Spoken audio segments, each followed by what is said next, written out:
¿por qué hizo eso Dios? O sea, ¿por qué Él Fíjate. sabiendo que hay una hambruna, sabiendo que su pueblo está sufriendo, que no hay comida y todo eso, pues permitió que su pueblo entrara en esclavitud y después posteriormente los libera, pero si de cierta manera lo razonamos un poco, él también formó parte de esa posibilidad de que entrara en esclavitud porque le dio la información al faraón, digamos, para que él pudiera juntar semilla y pudiera tener los recursos para que luego pudiera comprar trabajadores y luego todo eso.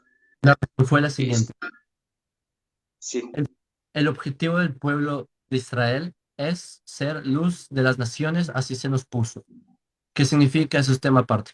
Pero si una persona, si nosotros como nación, Israel, queremos realmente llegar a un estándar de ser luz, tenemos que tener bastante preparación de estar no solo a la par, sino estar en un nivel bastante competitivo en relación a las naciones. Cuando bajan los hijos de Israel, Israel es Jacob y sus hijos, bajan 70 a las almas, como está escrito en Éxodo 1. Entonces bajan a Egipto como pastores, sin ningún conocimiento técnico, sin ningún... Piensa que en esta época los que regían, como tú mismo dices el concepto, los que regían la, digamos, ideología o el rumbo de la humanidad era Egipto, porque era la superpotencia del mundo. Los que fijaban hacia dónde debe ir la humanidad eran los egipcios, el faraón, etcétera. Pero, ¿qué hace Dios? Dios pone a este pueblo en la mayor superpotencia para que aprendan de cómo funciona un país, cómo se construye un país, cómo es en el sentido arquitectónico, en el sentido social, pone a los líderes entre la casa del faraón, a Moisés. ¿Cómo es que Moisés termina en un río y del río lo sacan y termina en la casa del faraón?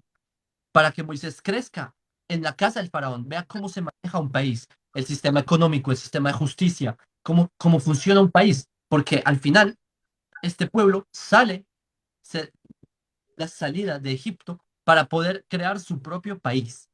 Paréntesis, esto es lo que le pasó al pueblo judío. El pueblo judío teníamos un país hace 2000 años, pero los romanos lo destruyeron. Dios, ¿qué hizo con nosotros?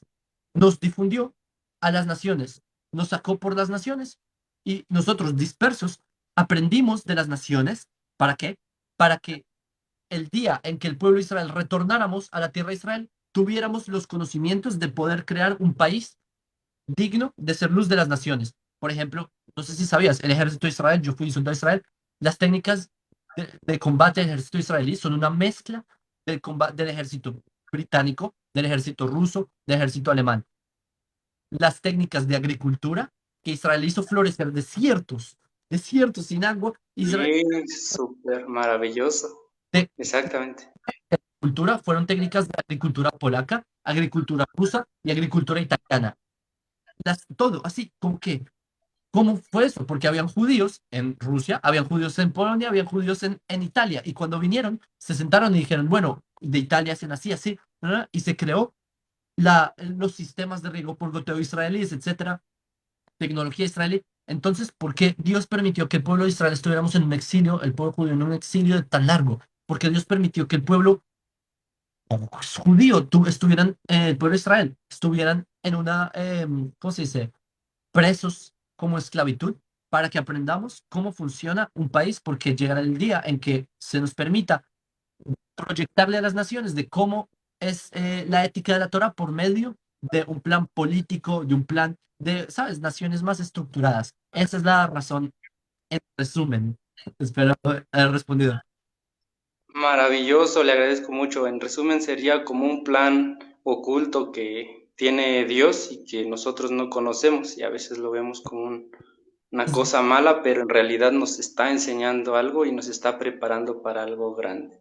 Le Exacto, agradezco aunque mucho que el quisiera Eterno lo pulir, bendiga. es un plan que nosotros sí conocemos. Es la idea. Pero bueno, te envío un saludo. Muchas, muchas gracias, que el Eterno lo bendiga, en verdad. Lo admiro mucho.